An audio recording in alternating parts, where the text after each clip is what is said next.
어제 한평에 있는 그 학다리 고등학교에 좀 다녀왔습니다. 어제 그 학교에 그 갓피플이라는 고등학생 아이들의 그 동아리가 있는데요. 이 아이들이 많게는 30명이 모일 때도 있고, 이전에 한참 잘 모일 때는 한 60명까지도 이렇게 모였다고 얘기를 들었습니다.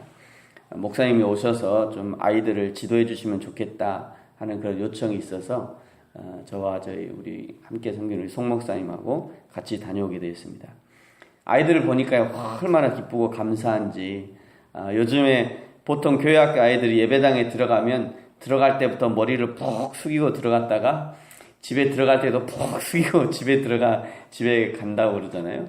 요즘에 이제 교회학교 그 전도사님들 또 부목사님들의 큰 사역 중에 하나가 애들 머리 들게 하는 거. 이게 아주 큰 사역 중에 하나거든요. 그런 아이들이 요즘 아이들인데, 근데 어제 학다리 고등학교 갓피플이라는 아이들 보니까 요즘 아이들 같지 않더라고요. 시골이라서 그런지 그건 모르겠지만 요즘 아이들 같지 않고 얼마나 찬양도 잘하고요. 같이 찬양하자 이랬더니 그냥 얼마나 뜨겁게 찬양하는지 깜짝 놀랄 정도였습니다. 앞으로 계속해서 저희가 이제 그 고등학교를 좀 섬기고자 하는 그런 마음들이 있습니다. 이게 이제 두 가지 어떤 전략적인 건데요. 첫 번째는 그 교회를 섬겨줄 사람들이 없어요. 섬겨줄 사람들이. 이제 근처에 이제 목사님들이 계시긴 한데, 꾸준히 하기가 어렵다. 그래서 한두 번 오고는 이제 마신다. 그래서 이제 저희한테 요청이 왔기 때문에 저희가 한번 섬겨보자. 이제 해서 이제 갔다 왔고요. 두 번째는 그 아이들이 또 이 학다리 고등학교 굉장히 유명한 고등학교다고요. 굉장히 그 명문인가 봐요. 그래서 그 선생님 얘기는 이 아이들이 이렇게 공부 잘하는 애들이 전대를 많이 간다. 그래서 앞으로 우리 교회가 지속적으로 그 교회를 섬기면 또 이제 그렇게 연결될 수도 있지 않겠나. 그런 어떤 선교적인 그런 목적으로 또 저희를 이렇게 부르셨어요. 그래서 하여튼 둘 다 좋네. 둘 다 우리가 섬길 수 있는 것도 좋고 이 아이들이 연결되는 것도 참 좋다. 그래서 저희가 앞으로 이제 지속적으로 좀 그 학교와 어떤 관계를 갖고자 하는 그런 마음들이 있습니다. 이 일들 위해서 또 함께 기도해 주시면 좋을 것 같습니다. 그러면 최근에 그 프랑스에서 테러 사건이 발생했잖아요. 약 130명 정도가 이렇게 죽는 일이 있었는데요. 그러면서 인터넷에서 프랑스의 국기를 자기 프로필 사진하고 이렇게 겹쳐서 프랑스를 위해서 기도하자라고 하는 그런 운동이 번졌었습니다. 근데 이 운동을 지켜보면서 아랍권에 있는 사람들이 그 운동을 막 비웃으면서 이렇게 얘기했어요. 야, 세상에 지난번에 시리아에서 40만 명이 한 번에 몰살당할 때 그때는 기도하자는 말도 안 꺼내더니 어떻게 프랑스에서 130명이 죽으니까 프랑스를 위해서 기도하자 이렇게 얘기하냐. 그러면서 너희들이 너무 기독교인들이 너무 강대국에 이렇게 빌붙어 있는 거 아니냐. 기도는 꼭 강대국을 위해서만 해야 되느냐. 이렇게 비판하는 사람들이 일어났었습니다. 저는 그 비판을 들으면서요. 참 우리의 기도가 때로는 너무 한쪽으로 치우치는 경향이 있지 않는가 하는 생각들을 하게 되었습니다. 어느 유명한 신학자는요. 그리스도인들은 한쪽 손에는 성경을 다른 손에는 신문을 들고 있어야 된다 이런 말을 했어요. 그만큼 우리 기독교인들은 사회의 일들에 대해서 늘 관심을 갖고 기도하면서 동참해야 한다는 그런 의미일 것입니다. 저와 여러분은 어떻습니까? 여러분 사회에 관심을 두고 계십니까? 디모데전서 2장 1절부터 3절까지는요. 사도 바울이 지도자들을 위해서 기도하라라고 권면하는 내용이 등장합니다. 이렇게 말씀하셨습니다.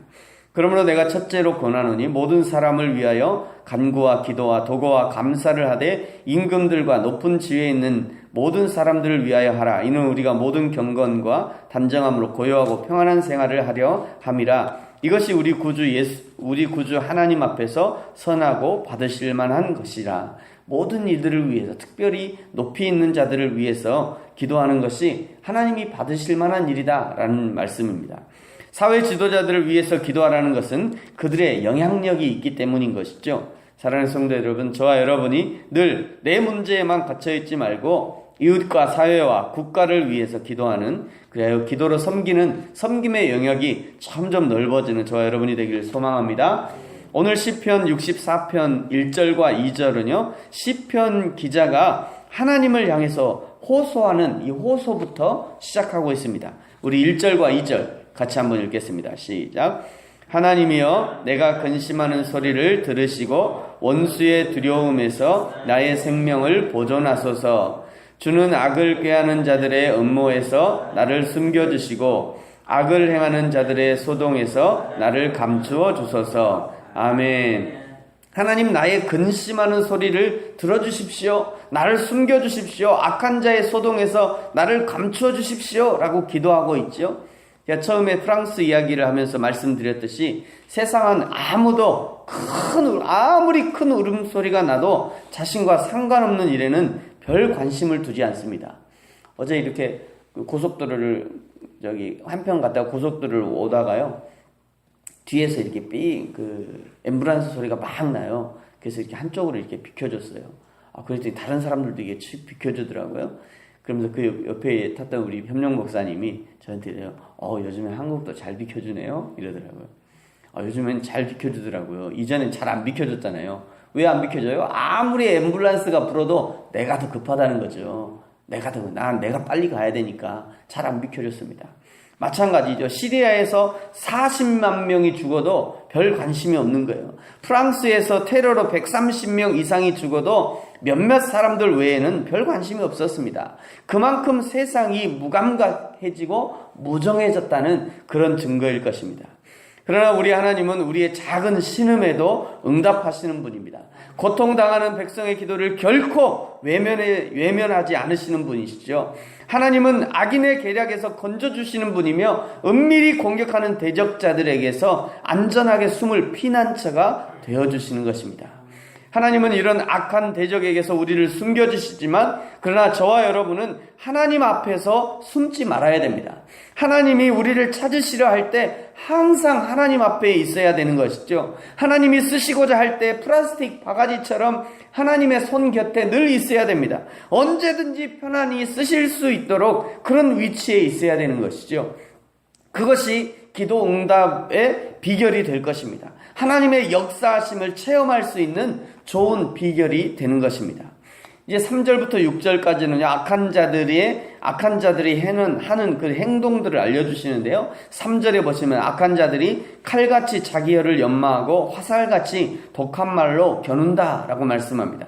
4절 숨은 곳에서 온전한 자를 쏜다. 여기 온전한 자라는 것은 경건한 자, 하나님을 경외하는 자, 성실한 자를 가리킵니다. 악한 사단은요, 평소에 경건하지 않고 하나님을 경외하지도 않으며 성실하지 않은 자에게는 별 관심이 없어요. 악한 사단도 그런 자를 안 건드려요. 이단들도요, 교회에서 별로 영향가 없는 사람들을 잘 안 건드립니다. 교회에서 제일 열심히 하는 사람들, 그런 사람들을 건드리는 거죠. 이단이나 사단이나 한 짝이니까 그렇게 하는 거예요. 사단이 건드리는 사람은요, 항상 열심 있는 사람, 열정 있는 사람 가장 많이 건드리는 거죠. 그러니까 교회에서도요, 이런 사람들을 위해서 사실은 격려해줘야 되고 도와줘야 되고 사단의 공격에 넘어지지 않도록 늘 보호해줘야 돼요. 근데 교회의 단점 중에 하나는 그런 사람들을 내버려 두는 경우들이 많습니다. 알아서 잘하니까, 저 사람 열정이 있으니까, 저 사람 부지런히 하니까 잘 할 거야. 그러다가 넘어가는 거예요. 사실은 가장 열심히 하는 사람들을 보호할 만한 그런 장치들이 있어야 되고, 더 관심을 가져야 되고, 특별히 리더들한테 관심을 가져야 되고, 근데 일반적으로 교회들이 이렇게 새신자들에게만 관심이 많죠. 처음 오신 분들, 그 사람들만 그냥. 그러니까 이게 오래된 분들이 상대적으로 소외감을 느끼는 경우가 많아요. 소외감을. 그러면서 나도 좀 관심 받고 싶은데 하다가 넘어가는 거죠. 교회는요, 늘 이게 참 밸런스가 중요한 것 같아요. 그러나 사단은요, 5절에 보시면 악한 목적으로 서로 격려하면서 올무놓기를 운운합니다. 악한 목적으로 격려하는 거죠. 6절, 그들은 죄악을 꾸미며 우리가 묘책을 찾았다 말합니다. 이것이 악한 사단이 하는 일이라는 것이죠. 사단의 목표는 공동체를 꿰뜨리고 허물고 하나님의 사람들의 힘을 빼고 죽이고 멸망시키는 것이 사단의 목적입니다. 그러나 우리 하나님은 이런 사단의 시도, 악한 자의 시도에 대해서 결코 그냥 두지 않으시죠. 7절에 보시면 하나님이 그들을 쏘시리니 그들이 갑자기 화살에 상할 것이라 말씀합니다. 하나님이 쏘시니까 그들이 엎드러지고 그들의 혀가 스스로 해하게 되고 그들을 보는 자가 다 머리를 흔들 것이라 말씀합니다. 이런 하나님의 일하심을 목격하니까요, 9절에 보시면 모든 사람이 두려워하며 하나님의 일을 선포하며 하나님의 일하심을 깊이 생각할 것이라 말씀합니다. 4절에서도 악한 사단도 화살을 쏘지만 7절에서도 쏘시는 하나님의 화살과 비교할 수 없는 것이죠. 악한 사단의 화살은 갑자기 쏘기 때문에 깜짝 놀라기도 하고 때로는 약간의 상처를 입기도 합니다만, 그러나 하나님의 화살은 영원한 심판의 화살이기 때문에 그 누구도 막을 수도 없고 막을 수도 없는 것입니다. 그 하나님의 이 땅에서의 성도들을 보호하시고, 그 하나님이 이 땅에서 성도를 보호하시고 성도들을 공격하는 악한 사단의 공격을 막아주시는 것이죠. 그러니 10절에 이런 고백을 드릴 수 있는 것입니다. 우리 10절의 말씀 같이 한번 읽겠습니다. 시작. 의인은 여호와로 말미암아 즐거워하며 그에게 피하리니 마음이 정직한 자는 다 자랑하리로다. 아멘. 마음이 정직한 자가 여호와 하나님을 자랑할 것이다 말씀하시죠. 세상 사람들이 하나님을 인정하지 않는 것은요, 사단에게 마음이 잡혀 있고 사단에게 속고 있기 때문에 그렇지 않고 그냥 자연 상태로 그대로 있다면 하나님을 인정할 수밖에 없는 것이에요. 전도하다 보면 왜 이렇게 하나님을 향해서 마음을 열지 못하고 믿지 못하는지 답답할 때가 많습니다. 전도해 보신 분들은 다 알 거예요. 어떻게 한번 전도 한번 해보려고 그랬더니 10년을 전도해도 꼼짝을 안 해. 네? 아무리 얘기하고 뭐 간이고 쓸개고 다 빼줘도 도무지 안 움직여요. 왜 그렇습니까? 사단에게 잡혀있기 때문에 그래요. 그 사람이 악해서가 아니라 사단에게 그 마음이 잡혀있기 때문에. 그런 거 생각해 보면요, 내가 오늘 예수님 믿는 것이 얼마나 큰 은혜인지 몰라요. 이거 같이 큰 은혜가 없어요. 그러니까요, 여러분, 전도하다 보면 은혜를 받아요. 나 스스로 은혜를 받아요. 야, 나도 저렇게 악할 수 있었는데 내가 오늘 하나님 앞에 있는 게 얼마나 감사한가. 그러니까 전도하다가 여러분 실망하지 마세요. 전도하다가 나를 보시면 돼요. 전도하다가 그 사람 보면서 실망하지 말고, 야, 나도 저렇게 악할 수가 있었는데 하나님이 나 같은 사람은 이렇게 구원의 은혜를 누리게 하시는구나. 그런 거 보면서 감격할 수 있죠. 그러면서요, 그 전도하려고 하는 그 사람 앞에서 더 감격할 수 있어요. 그분을 보면서 감격하는 거예요. 그분을 보면서 눈물을 쭉 흘리는 게, 너 보니까 내가 답답해서 눈물이 아니라 너를 보니까 내가 얼마나 축복된 사람인가 생각해서 눈물을 흘리는 거죠. 네? 그러면서 너 왜 그러냐 이러면서 또 혹시 압니까? 그거 보면서 또 은혜 받고 올지. 그런 거죠. 전도라는 그런 것입니다. 말씀을 마치겠습니다. 사랑하는 성도 여러분, 오늘 10절에 있는 말씀처럼요, 다른 무엇으로 즐거워하는 것이 아니라 의인은 오직 여호와로 말미암아 즐거워하며 의인은 여호와 하나님께로 피하고 마음이 정직한 자는 다 여호와 하나님을 자랑할 것이라 말씀하신 것처럼, 저와 여러분이 늘 여호와 하나님께로 피하고 보호를 받으며 정직한 마음으로 여호와 하나님을 인정하고 자랑하는 저와 여러분이 되어지기를 예수님의 이름으로 축복합니다.